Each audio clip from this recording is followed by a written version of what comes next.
Are you able to see me now? Yeah, perfect, Roshni. Yeah. Great enough. So, hey guys, welcome to another awesome webinar from AdmitKard. A very good evening to everyone who's joined us today. So, in this moment, I want to thank you all for giving such an overwhelming response over all our webinars so far, and you've taken the next step, indeed, one step closer to your study abroad dream by attending this webinar. So, all of you who have joined us today, you have a chat section alongside. So, kindly ping hi so that we can know you all are here. So I can see a lot of pings already. We have Shashank, we have Chayan, Panchal, we have Siva, we have a lot of people. Thank you guys for a great response. We have Sylvia, we have Ria. Hello Bhavna, hi Neha. Great guys. Hey Harsh, hi Ayushi, hi Ayush. Perfect. Hi Pulkit. So meanwhile, all the people who are watching this live on YouTube at this moment, you have a link in the description and you can join us here live and you can clarify all your doubts towards the end in the Q&A section. So you can just click on that link and join us live here. Perfect, guys. We're just going to wait for a couple of more seconds while people join.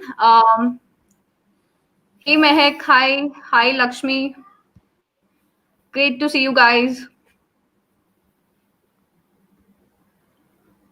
Okay, so in this webinar, we're going to talk about something that is the biggest study abroad peeve for all the students and even the parents.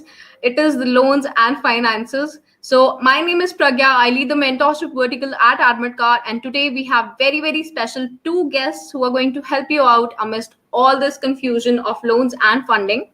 So we are going to keep this webinar very, very interactive, first of all, and so I would request you all to stay active in the chat section at all times.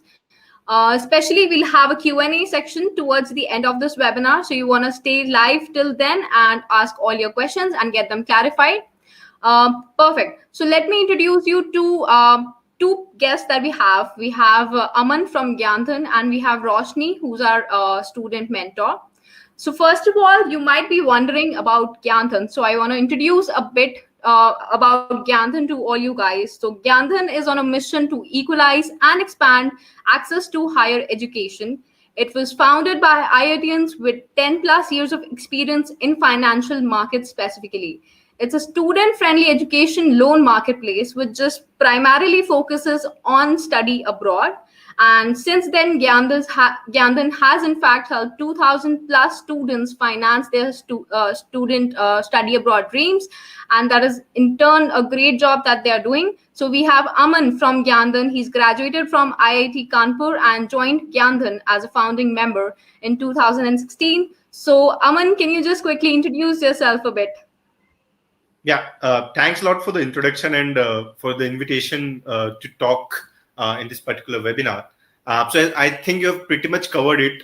So we started Gyandhan back in 2016 with an aim to help students arranging finances. So back then there were so many problems in the market. Students were generally not aware that what kind of financing they can get. And in the initial surveys that we did when we were planning out this particular project, we did find out that many students just because they think that studying abroad is very expensive, they don't even think of going there. So initially the first thought is that, okay, hey, how can I arrange 40 lakh rupees, 50 lakh rupees, 30 lakh rupees? So when we started out till today, we are at a stage where we can proudly say that we have in fact helped a lot many students. So 2000 is just the number that we could track. But I am sure with our presence in the market, our material, our the workshops and everything that we do, and such kind of webinars that we do usually on every week, we were able to create an impact where we did help students take a positive step toward the study abroad. Perfect. So we have Roshni as well on this webinar. So Roshni is one of our esteemed mentors. She's studying in Concordia University. She's been a part of some great firms, KPMG and Deloitte as well. So can you quickly introduce yourself, Roshni? Sure. Hey, everyone. So I think Dipali almost covered most of it, but I just say that I've got over 5 years experience and I realized that it was time to do a professional upgrade, and it really doesn't cost as much as people say, because once you have planned your finances and you've got your balances to pay up your margin amounts, I think obtaining a loan is a really good investment on yourself and your education. And there's no, age is not a barrier. You can pursue your dreams any time of your life, and there's so many opportunities out there. Currently, I've also gotten placed here at the Royal Bank of Canada, which is a really good bank over here. So basically, my education really didn't cost as much as the kind of income that you would actually be earning here after your education. So I'll be really very happy to guide all of you through this process, and looking forward to the discussion. Great, thank you, Roshni. Okay, so we have a couple of more people who've joined us. So hi, Vivek, Harsh, Shashank, Manoj. Thank you for being so active, and we'll take up all your questions for sure towards the end. And right now, let us move forward and address most of the queries that you have. So starting with, first of all, what AdmitKard is. So AdmitKard is an edtech platform that brings access to advice from top mentors, experts to the comfort of your homes, hostels, or wherever you are. So AdmitKard is a venture capital funded edtech startup. It was founded in 2016 by IIM graduates, Mr. Piyush Bhatia and Rachit Agrawal, with an aim to mentor students in their college application processes. So, searching for your dream university and taking that final leap towards deciding which university to go to can be a real hassle. But with AdmitKard, we try to solve all your questions sitting back at home. We are a platform which says for the students and by the student, and I'm going to explain what that means. So we have a lot of mentors on the platform, mentors like Roshni, who are themselves studying abroad, or they have been in your shoes, and that is why we bring the true information to you. Also, you will be assisted by somebody at AdmitKard who's an expert in their domain. We have 700 plus mentors right now. So if I just go on to the next screen, as you can see, we have a lot of mentors, and these mentors have been handpicked from different universities, courses, and countries across the globe to help you out in your processes. These mentors cover more than 200 plus institutions all across the globe, right? We have, in fact, been helping a lot of students all through this while, and specifically our students are making us much proud by going into some great universities all across the globe. And yes, I believe they will keep on moving. And talking about what we are going to discuss today. So today the agenda is quite serious, and this study abroad question is the most crucial part and quite a dreaded word. It is student loans. And now there might be hundreds of questions in your mind, and we'll help you out with all of them. So we have a list of curated questions that we have gathered from a lot of students, which will cover most of your queries, right? So I'll just quickly begin on this note. So the first question that we're going to talk about today is, what are the challenges the students are facing currently in such times of COVID in applying for an educational loan? So Aman, if we can start with you. Sure. So as an industry, the loan industry specifically is very different from any consumer durables. So what happens in any consumer durable industry is that, okay, they have a product and they know how to sell that product. There are requirements and everything. But in a loan setup or in an education, especially education loan setup, a lot depends on the market condition. So what's happening around today is that we are in the midst of a recession, which is in fact a fact now, that the recession has started, and people are speculating that maybe in a couple of years we will be out of it, or maybe in 1 year we will be out of it. There will be V-shaped recovery or a U-shaped recovery. So all of those things are being talked about in the market today. So what's happening is that banks, because at the end of the day, when they are giving money, the first thing they need to look at is that, okay, how much risk they are taking and whether this particular money will come back to them or not, right? Though there are setups and everything to help students at the end of the day, but the primary thing that every lender, be it private lenders, be it public sector lenders, all of them need to check that, okay, hey, whether the money will come back or not. Now, in a very layman language, I can tell you that right now what's happening is people, especially the lenders, are a bit scared because they don't know what's happening around. What about what's happening with the jobs of the people who are graduating this year, whether the job market will be the same or not in the next year, when we will be out of this particular mess, which is the thing that I said to this the entire episode.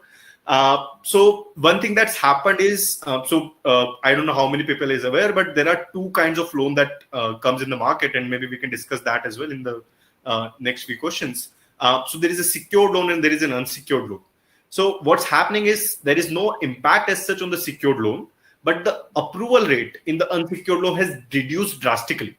The reason simply because in secured loan, they have a property, they have a collateral to back your loan on, but in unsecured loan, they primarily give money based on your co-applicant income. So they say that, okay, hey, your father or mother earning this much right now, so they will be able to bear the EMIs while you study, which happens in unsecured loan. But because a lot many people in India has already lost the job, or there has been salary cuts and everything, and there is at this point it's looking bad. So the approval rate in the unsecured loan has reduced drastically. So one of the challenges that the student is facing, that if they don't have a property, then getting an unsecured education loan, if not applied properly with the proper channel in terms of how you are showcasing your case, how you are showcasing your own profile, that matters a lot. And that's why the approval rate is decreasing. The second thing is that people are being afraid of going out, meeting physically with the branch managers, meeting with the sales managers of the banks. And what's happening at the end of the day is that people ending up taking loans from the private players who are able to give loans online or without taking the physical documents. Though what's happening, it's good thing for the students, but people are not able to get loan from the banks like State Bank of India, Bank of Baroda, because they are afraid of going physically and meet the branch managers, submit the documents and everything. So that is another challenge that the people are facing. Though we have thought of the solutions for the same at Gyandhan for the same. Right. Okay. So I'll just take up a few questions here that we have. So we have Arbaz who's saying, I belong to a middle class family. Can I get an educational loan? So I believe the answer would be yes, but there are too many factors. And we'll talk about the eligibility criteria in our webinar soon. So Arbaz, stay tuned. Okay, so Chayan Panchal says, can we get scholarship as international student? Yes, of course. There are a lot of scholarships. It depends on a lot of things again. Scholarship isn't something that we'll be discussing in the webinar today, but if Roshni, you can just tell a bit about the scholarships that are available in just. Sure. So there are two types of scholarships. One of it is the entrance scholarship, and the second one is academic scholarship, generally. So entrance scholarship, you are automatically considered. Along with the offer of admission, you're also given a grant. If this is to attract the top students. So if you've got a really good GMAT score, something above 720, and exceptional experience, in case of MBA I'm talking about, for MS it would be a high GRE score.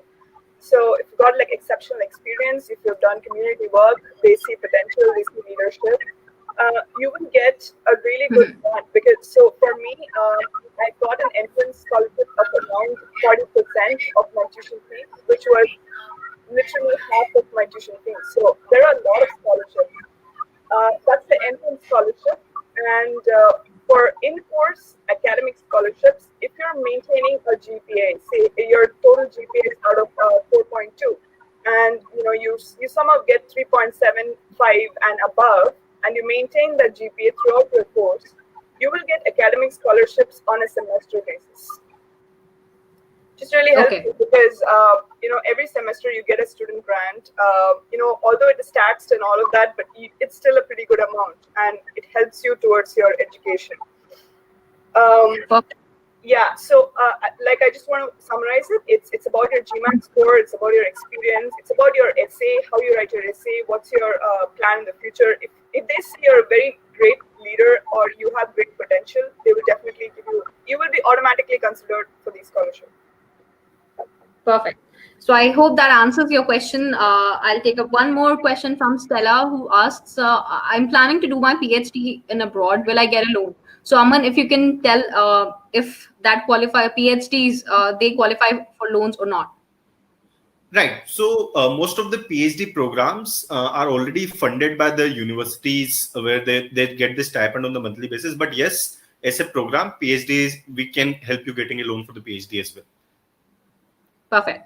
So, okay, so I'll move on to the next question for now. So guys, be patient. We'll take all the questions towards the end. Okay, so the next question is for you, Roshni. Do you think it is really difficult to take an educational loan in India, and specifically at this point of time, or maybe back then when the times were normal? So there are some things that I came to know after taking the loan, or at the time of taking the loan.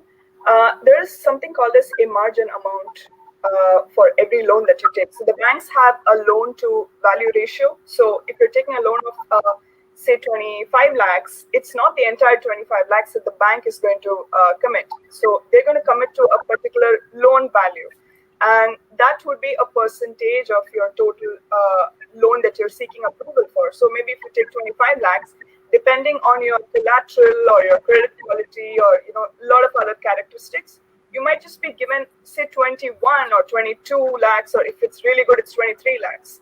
So that margin amount is something you are expected to pay at the very beginning, because you pay tuition fees for your visa.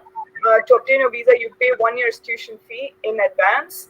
So when you pay such a huge amount, you need a margin amount of around 1 lakh to 2 lakh Indian rupees. So that's the kind of liquidity you need to have even before you join. That was a challenge for some of my colleagues, because they didn't have so much.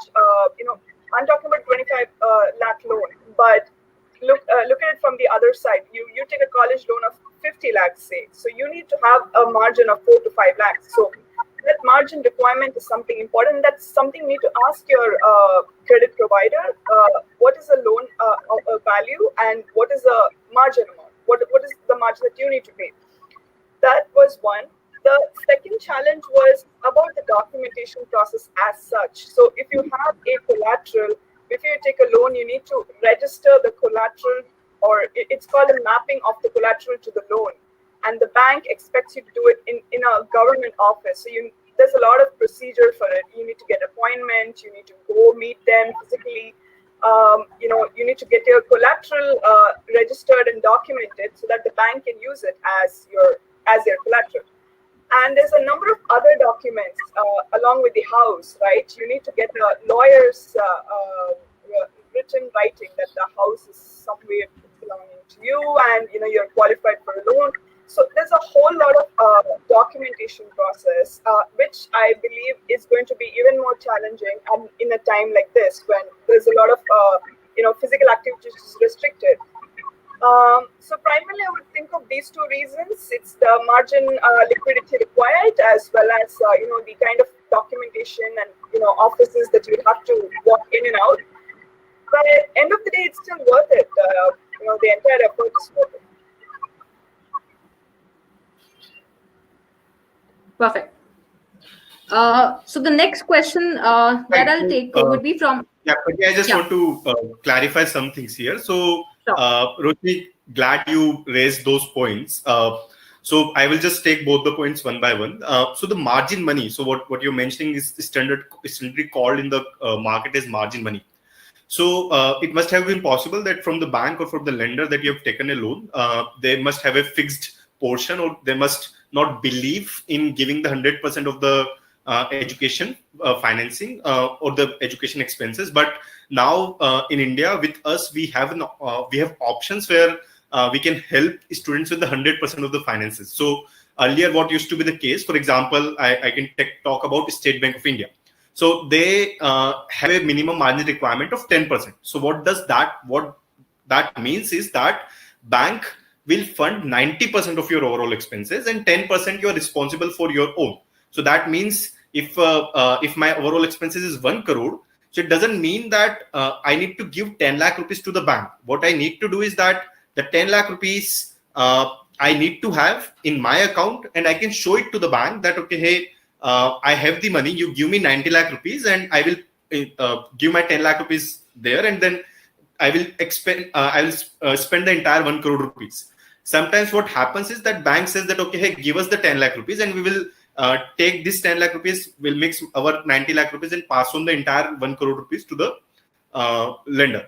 Though this used to be the case, and this is still the case with the State Bank of India, but there are private lenders and even some public sector banks who are now giving money at 0% margin. That means you are allowed to get the 100% of the expenses, and that is a change happened the last couple of years, maybe because you are not aware of that. And the second reason that you raised about the documentation, I completely agree with you.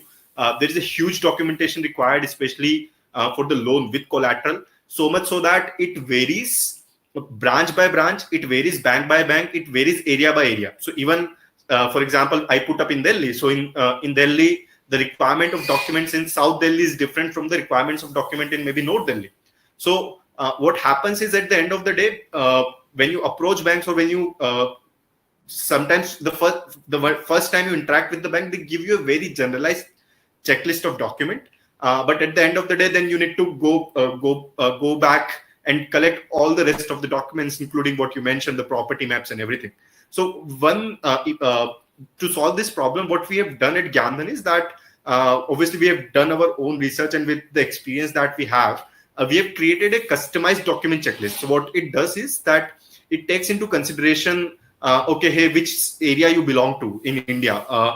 What does your father do? Is he your salary person? Is he a self-employed person?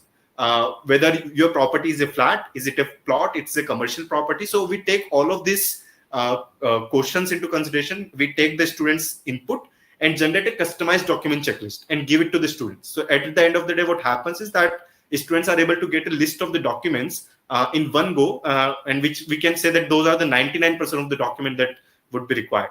So yeah, documentation is a huge problem, and a lot many loans, especially loans with property, gets rejected because of the documents not being present.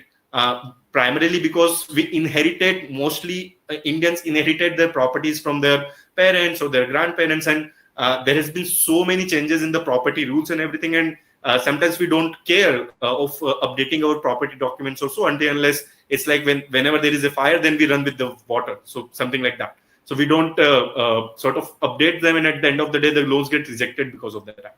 So the documentation consultation is very, very necessary before starting the process. Yeah.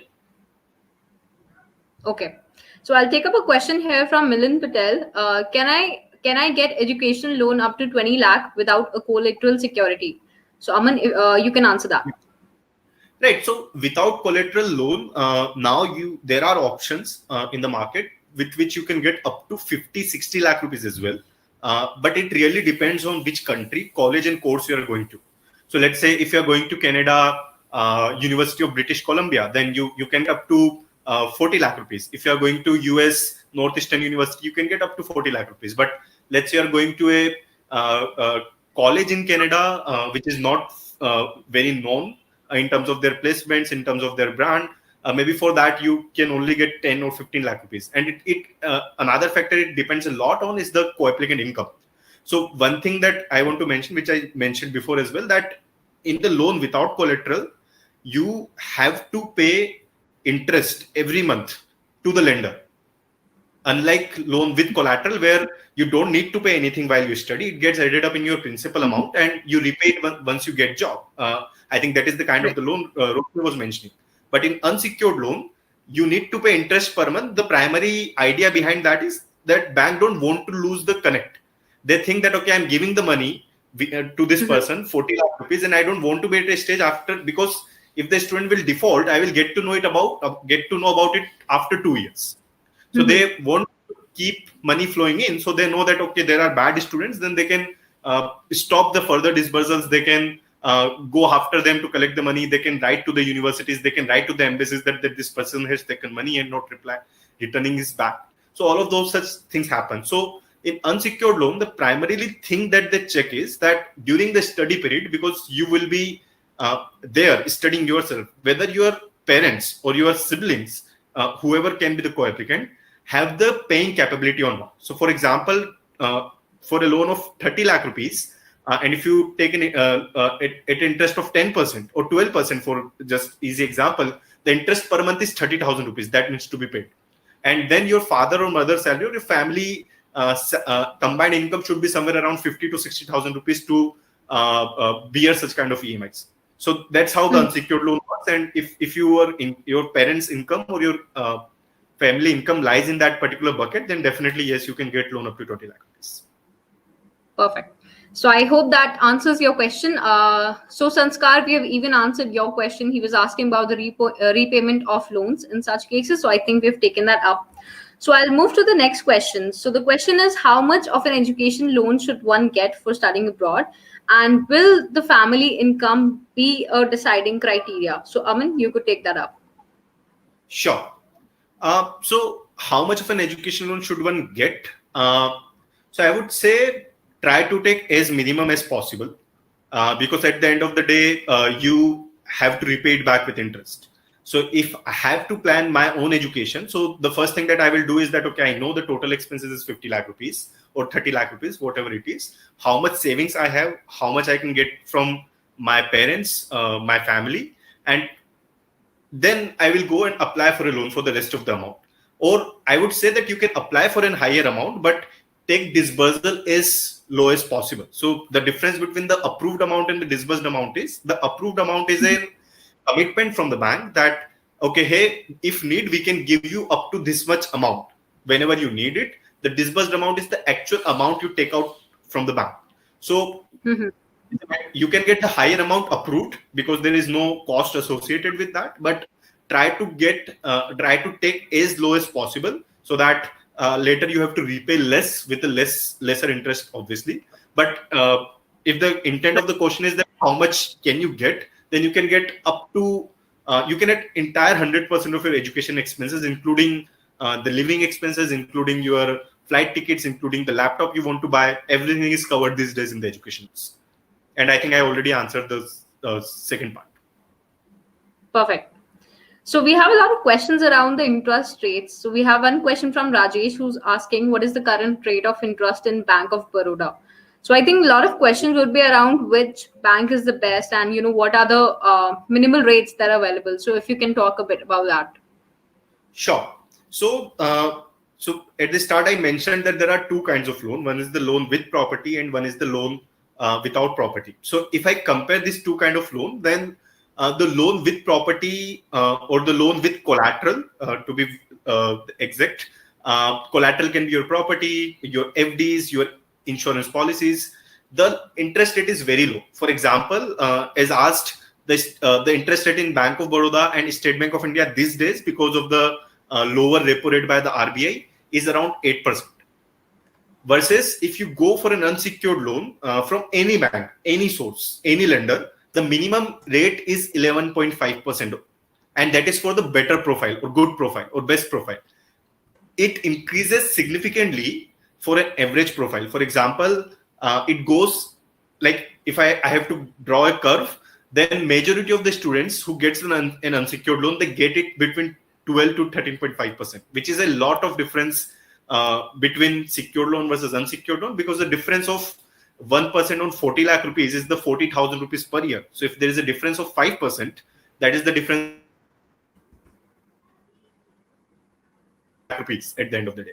So this is in regard to what kind of loan you should prefer. You should prefer a loan with property or with collateral, and the collateral can belong to any person in the world. At least with Gyandhan, we take care of that. Even if your friend is ready to pledge the property for you, we will help you getting the loan on that. Now, coming to the kind of institution you should take loan from. So there are three kinds of institution. One is the public sector banks, as we know. Again, I'm taking the same names because these are the market leaders, State Bank of India and Bank of Baroda. Then the second is the private banks, and third is the NBFCs, non-banking financial companies. Now, difference between these three kind of players is, so first I will talk about NBFCs. So the NBFCs are, so whenever you hear a name, you just type on Google whether is it a bank or an NBFC. Because what is an NBFC? NBFC is an institution which is not allowed to take money from common people like you and me. So, for example, we can have an account in State Bank of India, but we cannot have an account in savings account in an NBFC. So what they do is they take money from banks and then further deploy it to the students. That means if they are taking money from the banks, then obviously bank will give them at a higher rate. Means it will not give them at the rate at which they got it from us, right? For example, when we put our money in the bank, we get 4 to 6%. Whereas when they give money to the NBFCs, they give it at 8 or 9% or so. So then when they deploy it further, they obviously charge a higher premium for them. But at the same time, they take a higher risk. They can give you a loan without collateral. So in terms of the preference, the public sector banks should be preferred, given low interest rate, their low volatility in the interest rate. That is another factor, because people who took loan from the NBFCs in the year 2018 or so, they are now paying 2% extra because of the volatility in the market, and the private sectors get affected a lot because of those as compared to the public sector banks. Because public sector banks have the backing from the government. So the preference should be public sector banks, then private sector banks, and then the private NBFCs or any other kind of player. Perfect. Yeah. So next question, I'll take a quick question from Srijit Mukherjee, who is asking, will my education loan cover my living expenses? So I believe you've already answered that most of the banks now, they provide everything. So I'll move to the next question. How can one take an education loan for studying abroad? So maybe we can talk about the process that needs to be started. Right. So maybe Roshni, if you can share your experience, then I can talk about how can one should go about applying for an education loan. Yeah. So I started with inquiring with some of my colleagues who have gone through the process, and he suggested a number of interest rates, a number of banks, and what kind of collateral is required. I think that's an important thing that we might have to start with. And after that, I visited banks. I really walked in and walked out. I asked them about all the details and what's the margin amount, and what's the kind of loan amount that can get guaranteed for the collateral range that I had with me, and the entire documentation process. What are the if you've got for me it was a challenge. I had to get my Aadhaar card and everything sorted out, so it was right from scratch. All that is part of the process, and after that, it's also about who you will be communicating with once you move to Canada. So do you have someone in India to go to the bank and get the loan disbursed for you, or are they going to make automated payments directly to your Forex card, or are they going to make payments to your foreign bank account? So there were a lot of such questions I had to figure out. All those are logistical things. Also, what is the kind of interest? Are you going to pay interest during the moratorium period? So you've got a period of 2 years. I think it's about 18 months in State Bank of India. So you don't have to, start paying your interest for that moratorium period. But it's always good to, start paying your interest now, so that you don't have the entire burden of, the entire loan once you finish your education. So that you're retiring your loan earlier. So that's another thing you need to consider. How many years are you going to retire your loan in? The other thing was, for visa purposes, we need to show, the loan sanction or amount of 2 years of tuition plus 1 year of living expenses. So that's another thing you need to consider. So because some people think it's just about the tuition fee, but you also have to consider your first year living expense, which is, it's about $20,000 to $25,000 in Canadian dollars per year. So that's on top of your tuition fee. So all these things were the prime factors that I had to consider, and the process was, how you mentioned. I took a loan from SBI, collateral loan. So it had the standard process of assignment of collateral and getting the lawyer's statement, and yeah, that's about it. So Roshni, how many days it took you from the day once you inquired about the loan to the day the money got credited in your account? I think it was solid 1 month to 1.5 months, because I had to get the CA, the Chartered Accountant's note as well, because for the visa process, you need to show your property value, and you need to get a certificate on that. The lawyer had to come, and he had to give his opinion. Also, the engineer had to come and take photos of the house and verify the condition of the house to value the house. So the valuation process happens, and otherwise it was pretty quick. I think once all this was done, once all these logistics were sorted out, it took just about 2 weeks before they could get the loan sanctioned. With the education, the visa, study visa, another challenge is just the loan approval is not enough. You need to get your first year tuition fee paid in advance, and you need to show the receipt even to get your visa approved. Your chances of approval of visa increases when you show them that you have paid your first year tuition. So these are some logistical things, but it's good to know that. Right. So what Roshni mentioned here is that so the entire process, I can give names to the phases. So the first phase was the discovery, when she had to discover that, okay, which loan to go for. The second was the process and the documentation, and third was the disbursement. So typically in any education loan process, through any lender, these are the primary phases in which the journey of a student goes when it comes to the abroad education loan. So now what happens is, in terms of discovery, means if you have done your research, you can, like Roshni, State Bank of India is one of the best place to get an abroad education loan. So I'm sure you must have done your research and must have reached to that conclusion on your own. But what happens usually is that many students, they follow what people did last year. So they ask any of the senior who is studying in that particular country that, okay, hey, from where you got the loan, they mention a name, they go there, they get the loan done. So what happens is that they end up taking a loan from the place where they get a higher rate of interest, higher processing fee at the end of the day, and end up paying more in the entire process. So the discovery phase is very important, and what we believe at Gyandhan. So what we do at Gyandhan is, so our services are completely free. A student, when approaches us, we understand the entire requirement of the students, entire profile of the student, whether the student have the property, how much is the income, which country the student is going to, and based on that, our counselors, they recommend a student a company or a lender out of the market that, okay, hey, we think according to your profile, because we also have to consider the fact that, okay, from where the loan will be approved, because the lending criteria of every lender is different. So this phases out, or this reduces the time significantly. In the 15 to 20-minute calls with one of our counselors, we can recommend a student that, okay, hey, based on the information you have given us, we think this is the loan you should go for. And this entire discovery phase, sometimes the student takes weeks to identify, calling all the banks separately, reaching out, visiting the offices, meeting the branch managers, sales managers to know about the different interest rate, different components of the loan. So the discovery phase, we have reduced from weeks to 15 minutes because we do it for all the students. We know the profile, we know which bank would be the best.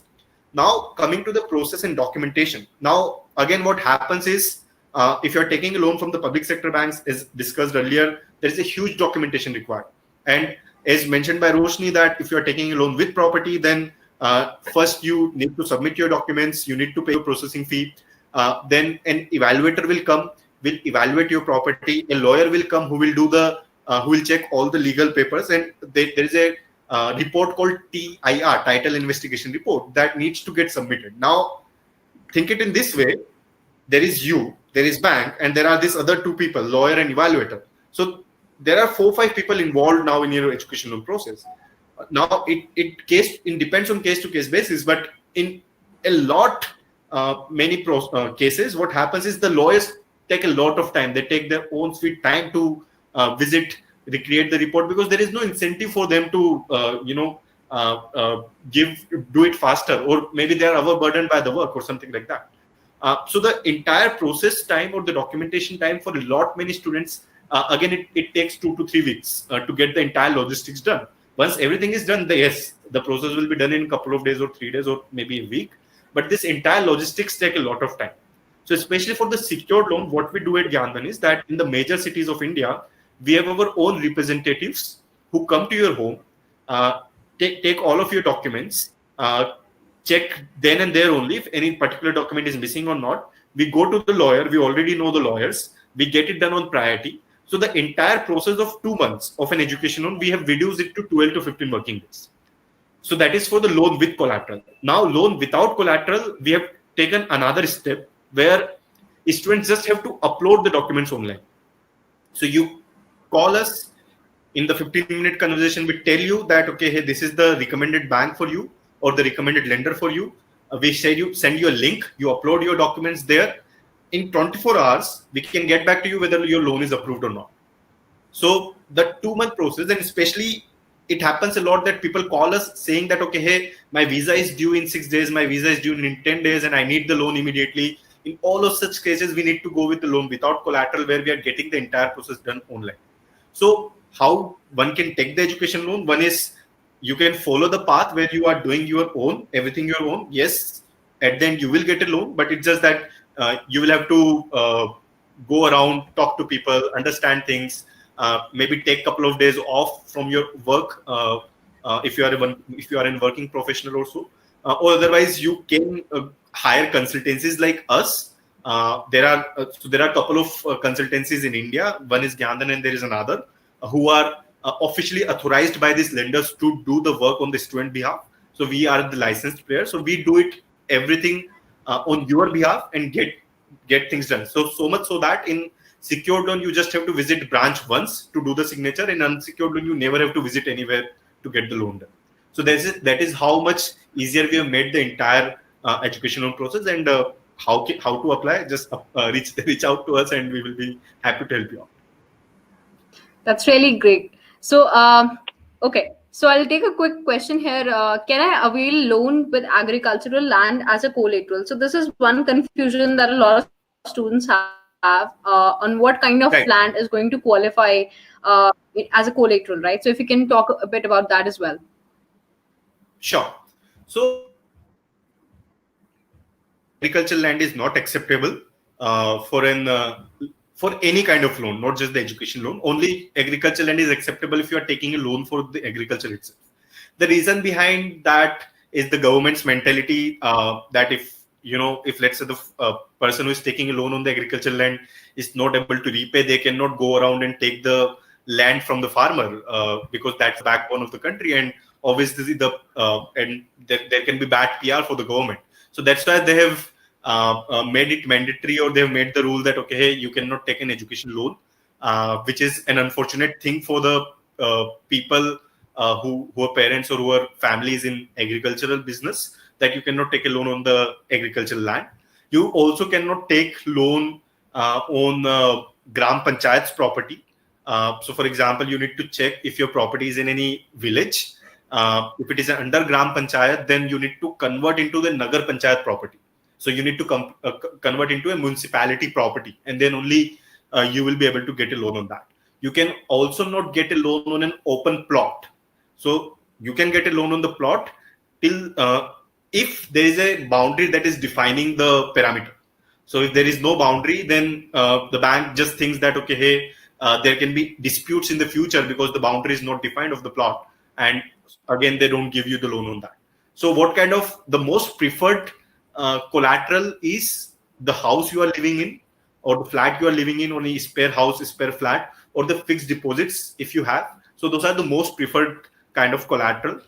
You also cannot take loans on the general, not public properties, but sort of viewed as a public viewed in the public domain, like temples. If you own a temple, if you own a school, if you own a hospital, because at the end government cannot close these things if you don't repay the loan, and that's why they don't give you money.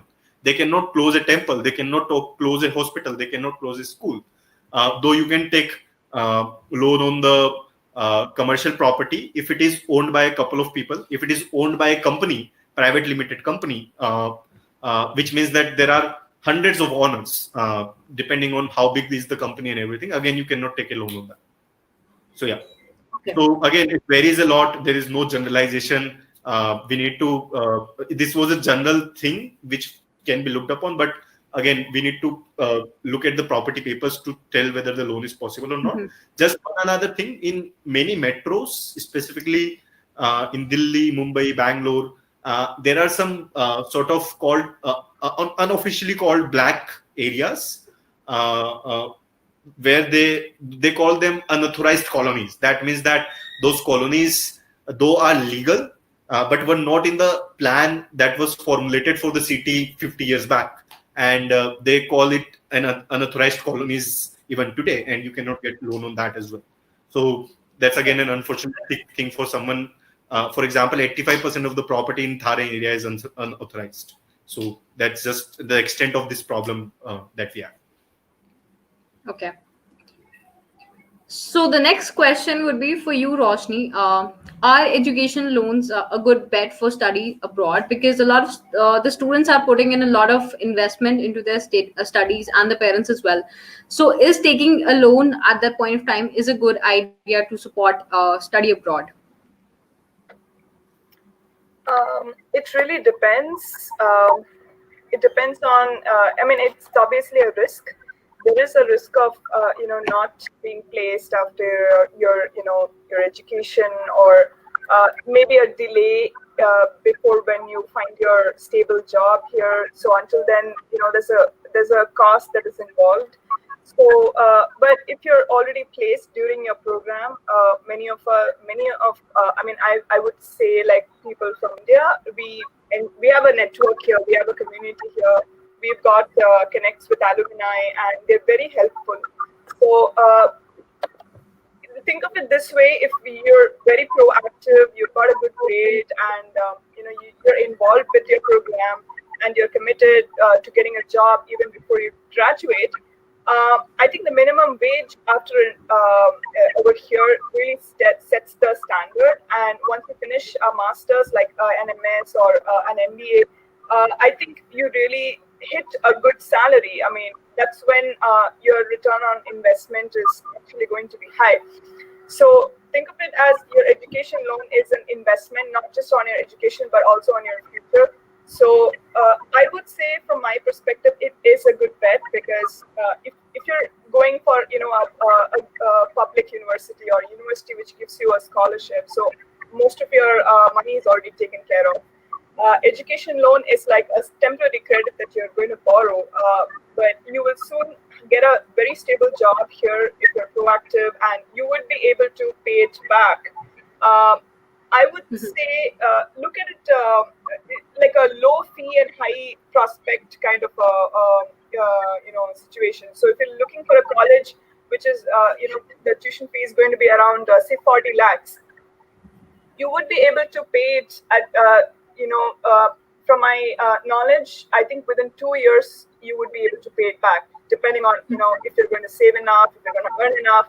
But you will be able to pay it off in 2 years, and after that the growth is exponential. So education loans are a good bet. They give you the financial the solvency and the kind of liquidity of money that you need, and actually puts you out of financial troubles for at least the term of your education. Because if you're going to pay it out of your pocket every month, it's going to be another burden. You keep thinking about when you will start earning and when you will start putting this down. So I think loan kinds of lifts that financial stress from you. So it's really good. I mean, I would say it's a good bet from my end. Yeah.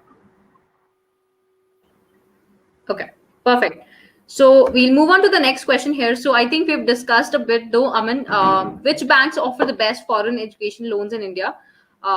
So from my perspective on this webinar so far, I think that depends on which country, which course. So if you can just repeat in a very quick gist.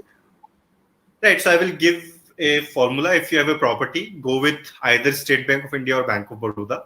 If you don't have a property, first check with Axis Bank and ICICI, and then go with the NBFCs. So this is a generalized thing that everyone can follow, and mostly you will reach to the right conclusion. Perfect. So I'll take a quick question here from Srijit Mukherjee, who's asking, will my SAT score or my marks in high school affect my loan? Right. So in loan with property, it doesn't. The only thing that matters is the value of the property. Though they do take all of these things, but internally we know they only look at the value of the property. That's it. They do care if your marks are very low, like 30%, 40%, or something like that. But the higher marks doesn't matter at all in the loan with property. In loan without property, yes, it matters big time. For example, somebody with a GRE score of 330 will get a interest rate of 11.25. Somebody with a GRE score of 295 will get an interest rate of somewhere around 13%. So that is the difference in the unsecured education loan. One thing, because the question is on the undergrad, you cannot get an unsecured loan for the undergrad education. You need to, because it's just that banks have no product as such right now, because low number of students opt for it. So they're just first approaching the problem where a lot many students go. So they have come up with the products where you can get unsecured loan to do masters or post graduation courses, but not the unsecured or not the undergrad education. Okay. So I'll move on to the next question. So I think we've covered that the banks, they do involve the cost of living or any other extra thing that they require. Okay, so I'll move on to the next one further. One thing I would add Yeah. on the last part is that you need to be clear upfront. For example, if you don't let the lender know at the time of sanctioning that I will be needing money for this thing, then at the time of disbursement, they won't give it to you. So when the loan gets approved, you need to sign a loan agreement. In the loan agreement, they write that we are sanctioning this 20 lakh rupees for tuition. In living expenses, they write that we will give money for the rent, we will give money for laptop, we will give money for this thing. But let's say if you don't let them know upfront, they will not write it in the agreement, and if they're not writing it in the agreement, they will not disburse it. So be very upfront. All the even if you don't need it, just mention it. Maybe if you need it at the later stage, you have an option. So yeah, that is what I wanted to add. Very valid point. So a lot of students here have been asking about the medical programs. So if somebody wants to go for an MBBS or some other in any country maybe, so that's a quite an hefty amount that they require, right? So how much loan can they get for medical degrees? Right. So for medical degrees, again, because comparatively low number of students go as compared to the STEM courses or MBS of the world, the unsecured education loan is not possible for the people who are going for the medical courses. So you need to opt for the secured loan there. Now, even in secured loan, if you are going to countries like Kazakhstan, Ukraine, because we receive a lot of loan application for MBBS from Ukraine, Kazakhstan, China, or there are a couple of more countries in the neighborhood of India. So there, it's, I would say, 50-50 chance. So they will really take the decision on case-to-case basis. They do look at the value of the property, and in such cases, they do even look at the co-applicant income, which they don't do in general for the mainstream countries. So if you're going for the medical courses in countries like Kazakhstan, Ukraine, China, then the chances are, I would say, out of 10 applications, 4 gets approved. So that is the ratio. And with that, you can take your chances. Perfect. So, okay. So are there any pros and cons of collateral or a non-collateral loan? So starting with Roshni, since I believe you took a loan which had a collateral, right? So maybe you could talk a bit about the pros and cons in your process or after that. I would say having a collateral kind of eased my application approval process. So the loan amount obviously is greater. I'm not entirely sure, but I think you get a higher loan amount sanctioned if you've got a really good collateral. And I mean, I don't know about any cons, but what I was told by people when I was taking the loan is that having a collateral is always better when you're trying to get the approval faster or something? Maybe Aman can give us more information. Right. So yes, as mentioned by you, Roshni, so having a collateral from the lender's point of view, it's always easier for them to approve the loan because they know if the student will not repay the loan, then we have the property and we will sell it out. Whereas an unsecured loan, they need to look at each and everything about your profile. They try to find reasons to reject the loan, to be very honest, because they know they are giving 40 lakh rupees without taking any guarantee, or 20 lakh rupees for that matter, without taking any guarantee. So they look at everything, be it your past civil history, your grades, your country, your college, your course, your intention. Some lenders even take psychometric tests these days to check whether the intentions of the students are in the right direction or not. All of these things are done. So again, the rule is if you have a property, there is no reason you should go for a loan without property. The loan without property program exists because there are students who don't have collateral and they are equally good and they should also get the chance to study abroad. So, but if you have a property, then you should go for a loan with property.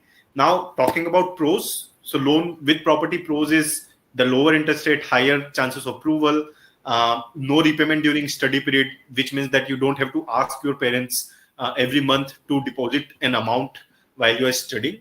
But it is recommended that you do deposit so that your actual amount that you repay at the end is less. But the cons is huge documentation process, longer timeline in terms of getting the loan approved, at least 15 working days, and sometimes it even take a couple of months.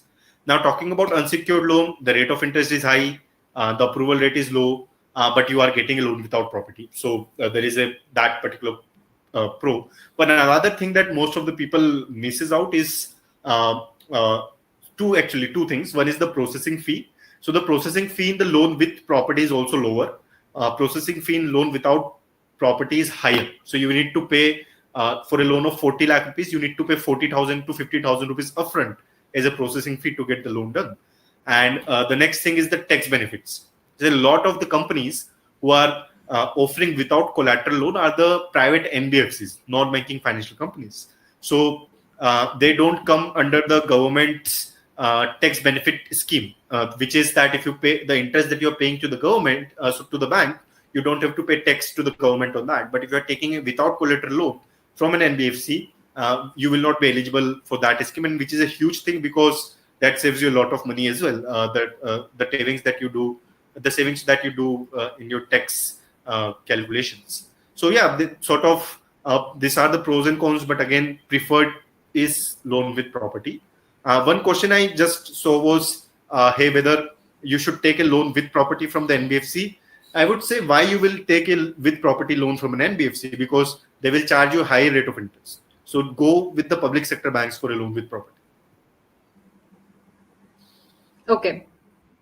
So guys, we have a lot of questions around topics which are not related to the loans or the funding as well. So we have a lot of mentors. I've already talked about that. So you can just mail us your queries at info@admitkard.com and just ask all the questions and we'll definitely answer you. Moving on to the next question. So Roshni, how did you plan your MBA? When did you think you need to, you wanted to go abroad, and when did you start preparing for it? When did you apply for a loan? So if you can walk us through that timeline. Okay, so I think I started planning for it in the beginning of the year, so around January, for a September intake, which is the fall intake. So it was a total of 9 months in advance that I planned. So I started with getting all my documentations first to see what is it that I need, and then I started applying to colleges. So I did not apply to many colleges. I just applied to I think 3 or 4 colleges. It's not always a great idea to apply to like 10 different colleges, because you need to have different SOPs and essays and all of that. So it's better to limit yourself to the colleges of your interest and the program of your interest. While making the university choice, it really depends on, it's not just about the ranking of the university, but the kind of alumni network and, the curriculum that you're looking for. What are the courses that you want to study during a program? What are the experiential opportunities you have apart from the classroom? what kind of community work that you can do, or be involved with, some sort of, case competitions, or what's the kind of international exchange opportunities you have. So all these factors really matter when you choose a university. It's not just about the academics, or which university has, is great in ranking. And you also need to consider the universities that give you a work permit. So in Canada, it's typically that if you study for 2 years full time, you get a 3-year work permit, which is good because you can afford to be jobless for 3 years after your post graduation. Not afford, but you can remain in the country looking for a job for up to 3 years after your post graduation, which is a really good advantage. So that's another consideration when you choose your university. Choice of country is completely at your discretion. It depends, what's the kind of visa approval process. Is this going to be difficult or tough? Because right now USA is getting hard. So it depends on the immigration rules and what country you really want to be in, right? You want to get a job and settle, then you need to look for a long-term prospect. For choice of course, again, it depends on your career ambitions. So if you're in the the STEM field, you want to pursue MS, that's a whole direction. If you're in the business line, or even you could be in the STEM line and you want to pursue a business degree, you want to get into the management, I think MBA is the one to go for. For financial planning, so like I said, I started in January. I applied to colleges. I think we should get the responses from colleges in a couple of months. So by March, I knew my offer and everything. So you will know if you got a scholarship or what's the exact fee amount, because fees keep changing every year. So you see it now, it's not going to be the same the next year. So you need to look at the current academic year tuition fees.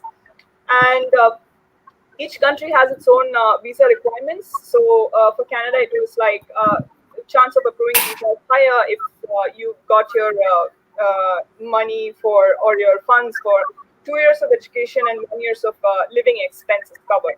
So you need to kind of plan that. So what's the amount of loan? So like Aman already mentioned, it's always good to take a minimal amount for loan, something that you can repay in a realistic period of time. So many students take 2 years of living expense, completely fine, but see what's the kind of burden it's going to put on you. After coming here, you can always get a part-time job and cover your second year living expenses. So see if you can just maintain it for the first year and cover your tuition fee in full, because that's a huge amount. Apart from that, for me, there was this margin amount that I had to prepare for each payment. So when I paid the first year tuition fee, it was around, I think it was around 15 lakh rupees, the first year tuition fee that I had to pay upfront, even to apply for my visa. So the margin on 15 lakhs, you take a 15% margin. That's going to be a lot of amount you need to pay upfront when you pay the tuition fee. You need to keep it in your account. So the bank uses that money as well as the money that they will disburse and pay your tuition fee directly to the university. So that's something you need to be prepared for upfront. Apart from that, there's a lot of costs involved with logistics. You have your flight tickets to book. You need to get your entire packing costs and your laptop and books, etc. So all those become they start piling up. So it's always good to get a hand of all these expenses upfront and plan it well in advance. See your timeline, see how long is your program, when will you start getting your income, and what's the timeline that you look to repay your loan. Have a realistic timeline, because I've seen people, they say that they can pay it off in a year and then there's recession, they don't, financially they're not able to cope up. So always keep a realistic timeline. It's okay if you can pay it in 2 years time or 3 years time, but keep a realistic one and work towards closing your loan, right? End of the day, your credit history is there, the property is there at stake. So it's always good to be realistic about it. Take a minimal amount that you require and pay it off as soon as you can. Perfect. So I'll take a question here from Rajesh. I want to go masters in CS, having 4 semesters. if I'm sanctioned loan amount of 40 lakhs, I heard that public banks will divide the amount equally among all the semesters and disperse amount equally in all semesters. Is that true? And if I require 15 lakhs in the first semester, do they disperse 15 or only 10, which is like per semester what they've told? So Aman, if you can help us with this. Sure. So it says no particular rule that they will divide it evenly among the semester or so. At the time of loan approval process, they ask you a schedule of expenses. So they ask you upfront that, okay, how much money you will be needing at what point in time. So if you need, so for example, a lot many people does that in the first semester they take less amount because they have their own savings, and they say that why to take the money for the longer time.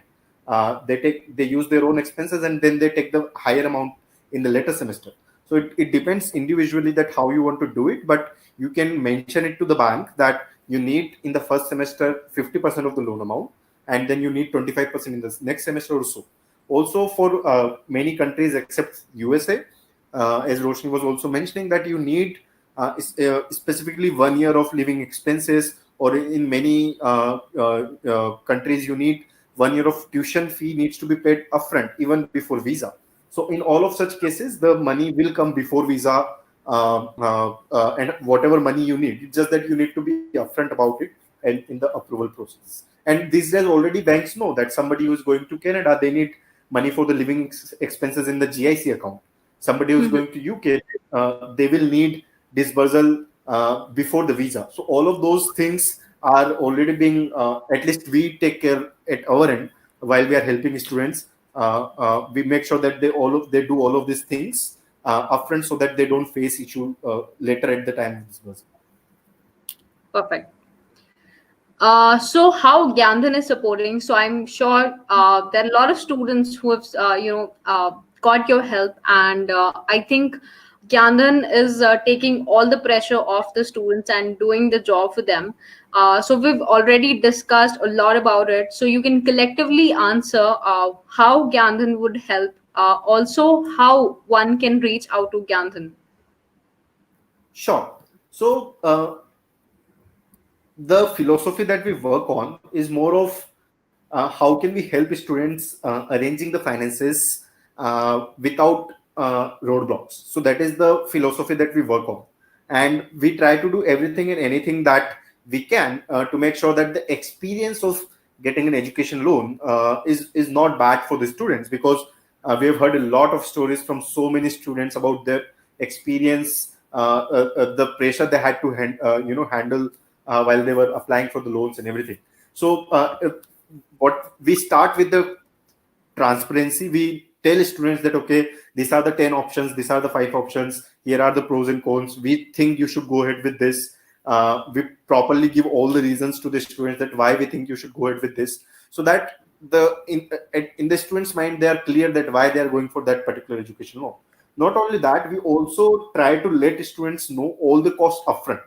So that means, for example, one of the costs associated is at the time of disbursal, you need to pay a tax to the government, which comes as a 0.2% of your loan amount. And if you're taking a loan of 40 lakh rupees, even the 0.2% comes as a handy amount, like 8,000 rupees that needs to be paid. So while you apply, you reach the banks directly. All of these costs are not mentioned upfront. We let students know that, okay, what are the pros and cons, what will be the cost associated, what would be the EMIs that look like, what will be the interest that you will need to pay during study period, after study period.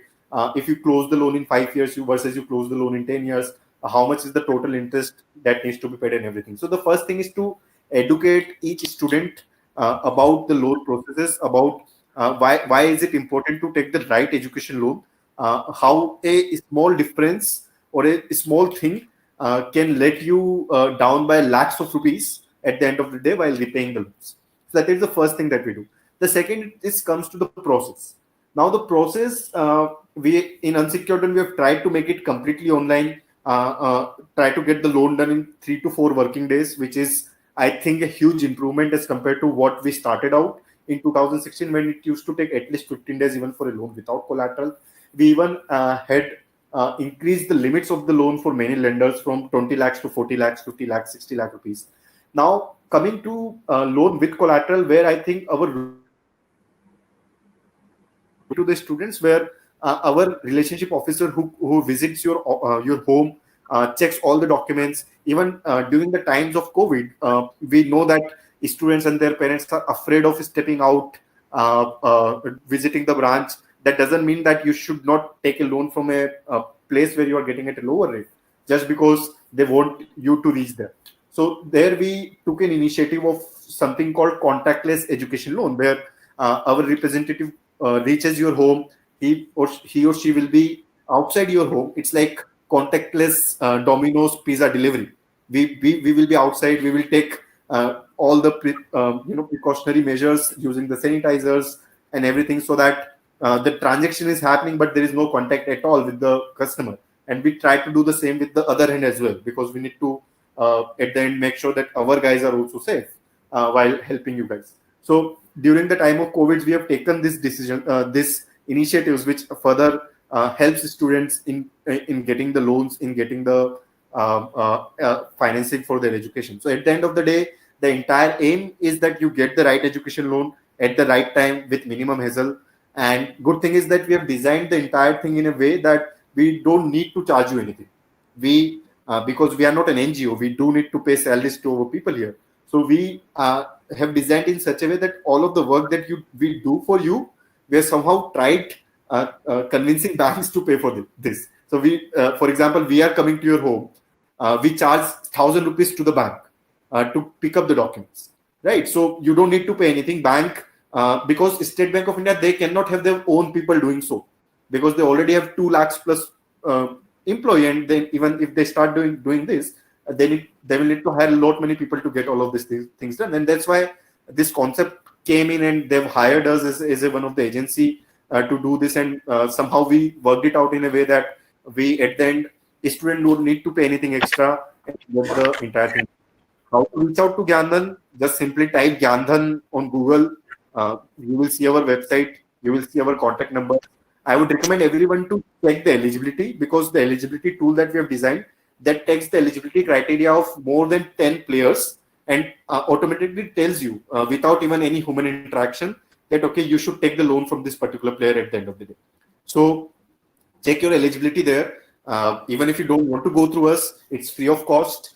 You will get to know about the best recommended bank through the AIs, the machine learning that we have done at the back end. And there is a lot of free content. If you like, people are asking here, what is the rate of interest of Bank of Baroda? Even some of the comments were about the Prodigy Finance, which is an international player who gives education loans.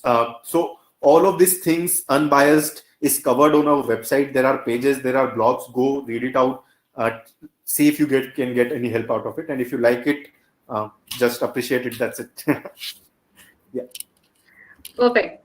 So the last question would be from Roshni. So being in Canada, how you managing up with your studies, your work? How are things there related to COVID? How much do you think the ROI or the jobs have been affected by COVID? So I'm very optimistic about these things. So I will probably tell you a more realistic picture. So daily lifestyle, there's not been much of a change because there's no lockdown or such here. People are generally at social distance anyways. The population density is quite low. And there is enough safety measures put here at public places, and public transport is running as well. There's buses, metros, everything is functional.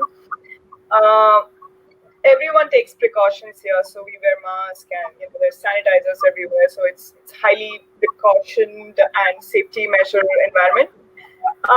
With respect to jobs, yes, there were a lot of students whose internships were revoked in the last moment, like a week before it even got started. So there has been a lot of internships being revoked. Some people have lost their jobs. Some people have got their jobs. I've been on the receiving end. I received my job during COVID. And so it's not all that bad. So if you're in the essential sector, say suppose you're in the banking industry, or you're in the non-client facing kind of industries like marketing, you can work from home. So it's still fine. Like people are still having their jobs secured, and they're fine with it. But if, say, suppose you're in consulting, you're facing the client, or that kind of role, then people have lost their jobs here. So it's both sides of the situation. Apart from that, management during COVID it's not. I mean, obviously the ROI is not up to the mark, because we're now having education online. So it's like we're sitting here and just logging in to doing for our classes, and exams are being conducted online, which is obviously not worth the entire experience and the entire tuition fee. So I would say, if you want to pursue education, a best time would be to start after COVID if you're looking for in-class experience. But say you want to pursue your education being with your family in India, it's a good chance to start pursuing your education. So it really depends on your goals. Because I have a number of friends who have turned to the education side during COVID because they feel it's convenient. Avoid all the living costs, sit at home, just log in home, study abroad. So, and colleges here are still giving you the work permit, even if you're not even going to enter here, you still get the 3-year work permit. So might as well save on the living expense. So it really depends. But these are both sides of the coin. Okay. So the last 5 minutes, guys, we're going to take up some questions. So you can quickly put down your queries in the chat section. So I'll just quickly take the ones that are there on top. So Nupur is asking, is there any other option other than loans? So I'm supposing it might be scholarships, any other thing that might help you financially. Right. So actually, there are grants available. So you can actually. So on the top of my mind, there is this KC Mahindra scholarship, where it's actually not a scholarship. What they do is that they give you 20 lakh rupees, and you need to use that 20 lakh rupees and give them back the entire 20 lakh rupees. It's like a zero interest loan that they will give you. So it's like they will give you 20 lakh rupees, use it and repay the 20 lakh rupees, and that is it, no interest will be paid. And there are many such initiatives taken by Indian company. Even we ourselves are, though we are giving a low amount of only 1 lakh rupees at Gyandhan, but there are such things available, which we have covered on our blog section. So you can read it out, the KC Mahindra, the Tata scholarship. So there are so many such options that are there. And many students, they do. So it's not entirely possible to go if you don't have the savings yourself without the loan. But as Roshni mentioned, that you can plan in such a way that, okay, hey, with the living expenses, you can get covered while you do your part-time jobs there, and then you will have an internship between the 2 year. Can you make good amount in the internship, and such that you can do that. But again, that is something that will happen in the future, and you don't know if that will happen or not. So having backed up as a loan is a very good thing, because in the worst case, you can fall upon on that. Perfect. So next question from Siva. Your thoughts about Prodigy Finance? I heard that their interest rate is 8.5 without collateral. Sure. So Prodigy Finance is one of the company I really respect. We even work with them. So in some of the students, we recommend to take loan from Prodigy Finance. The reason, so here is that there is a trap. For example, as you are mentioning, that they give you loan at 8.5%. Now, what you missed is that 8.5% is in USD or in CAD or in Euro. So how does that matter? That the currency exchange rate, one INR today is 73 or 75 rupees. And as we are a developing country, and there are mathematical models available that tells that the currency, the difference in the developing versus the one which is developed, the one which is developing is going to go down. That means we will further devalue our currency in the coming years till the point we become a developed country. So it means that the money with every dollar that you are going to earn in the future, you can repay higher amount here in India. That means, let's say 2 years down the line, when you graduate, 1 USD is 90 rupees. So while you're taking a loan, 1 USD is 75 rupees. So the 1 USD that you earn 2 years down the line, you can repay higher than 1 USD of the current time. So that's why it is recommended to take loan in INR versus in any other currency. And in our experience, if you take loan in other currency, it turns out to be 4 to 5% costlier. So the 8.5% is equivalent to 13%. So it's not. So you need to understand it's an open market. Why somebody will give you an unsecured loan at 8.5%, whereas other is giving you at 12%, right? So the currency fluctuation, and there is a huge financial engineering modeling involved here, but the currency fluctuation will play its role to make sure the 8.5% in USD is equivalent to, or Canadian dollar is equivalent to 12 to 13% in INR, equivalent to the Indian players who are offering the unsecured loan in that amount. So it's just a trap at the end of the day. But if you are not, good thing about Prodigy Finance is that they don't care about the property. They give you loan only on your your profile. So they won't ask you for the co-applicant or anything like that. And another thing, one con with them is that only limited number of colleges and courses. So they only do it for MS MBA, and only US Canada total number of colleges in their list is approximately 350 or so, which doesn't cover the entire. For example, I think Concordia University will be covered, but Fansway College will not be covered in Canada. So you need to check whether you are in that particular list or not. Perfect. So moving forward, I'll take one more question. Just 1 second. Loans for undergraduate in UK without collateral. So it's a question for Rohit. Yeah, means as I mentioned, undergraduate is an expensive affair. Yeah, you will be there for 4 years. So at least, even if I don't consider the tuition fee, even the living expenses itself going to be 40 lakh rupees or so.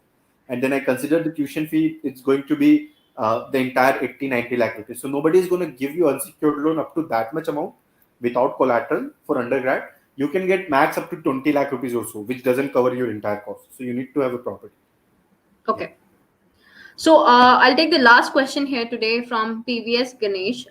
What is the duration of repayment? Is it EMI or lump sum? Please clarify. So it's definitely EMI, but what we can talk about is how those EMIs are paid. We already know there's a difference on when they start, but if I want a lesser amount of EMI per month, then is that better and paying it for a lesser time, or paying it for a longer, duration of time with lesser amount? So if you can just clarify on the number of years as well that it takes to repay the loan. Right. So in our data, we have seen that most people try to close their loan in 3 to 4 years after their graduation. If you can be aggressive, you can do the entire payment in one go as well. So the earlier you are repaying the money, the more is it that you are saving. So for example, on a loan amount of 20 lakh rupees, if I take 10 years to repay, in total I would be repaying around 40 lakh rupees. Whereas if I take 5 years to repay, in total I will be repaying around 32 lakh rupees. So just the difference of repayment in 5 years will save you 8 lakh rupees in real cash. That is the this is just on the top of my mind in numbers, that because we do this day in, day out, repaying early is recommended because the longer you hold the money, the higher the interest that you would be paying to the bank at the end of the day. But if you want your EMI to be lesser, then obviously you can stretch this out. You can take up to 15 years to repay the loan. But then again, on the 20 lakh rupees, you will repay 50 lakh rupees in 15 years. So that is the cost that is associated. You can always prepay without any penalties. So if I get a good joining bonus, 5-10 lakh rupees lottery or something like that, I can just repay on that day and get it done with. And yeah, that's it. Okay. So I think we've taken up a lot of questions here. Okay, so I believe there might be a lot of questions that you guys still have to ask. So either you can reach out to us on info@admitkard.com, or you can directly search Gyandhan and reach out to them for all the questions related to your loans or your finances. Also, we have many wonderful mentors like Roshni who are there to help you out at each and every step. So if you have any questions related to which country to go to, what suits your profile, or what about scholarships, so you can just mail us at info@admitcard.com, and we'll connect you with the relevant mentor, somebody who's studying in the same university and the course that you're targeting. On that note, Aman and Roshni, thank you so much for being a part of this webinar. I think it was really awesome to have you. You've clarified most of the things. Gyandhan is doing a great job by helping out the students and making the process very streamlined. Thank you, Roshni, for being a mentor and coming today, taking out time. It would be really early there. So thank you for being here today and helping us out. Thank you. Okay. Yeah, thanks a lot, and do reach out in case you need any help. You can reach out to our YouTube channel as well. All of the questions that you are asking here already been answered by me on our YouTube channel, or there is a discussion forum there. Also, we've answered all of these questions. So, or at the end of the day, if you are not able to find the answers, just drop an email or check the eligibility, and you will see your answer. It's a complete do-it-yourself platform that we have tried to build for the students. So that you can consume the content and clarify your question. So thanks a lot for giving me the opportunity to come here and talk to the students. I wish best of luck to everyone, and thanks a lot, Roshni. It was wonderful interacting with you. Likewise. Thank you. Bye-bye. Perfect. So on that note, thank you guys. Thank you for this overwhelming response. I could read some of the message on this session being informative. So stay tuned with AdmitKard, and we'll help you in the best way possible. So on that note, thank you and stay safe.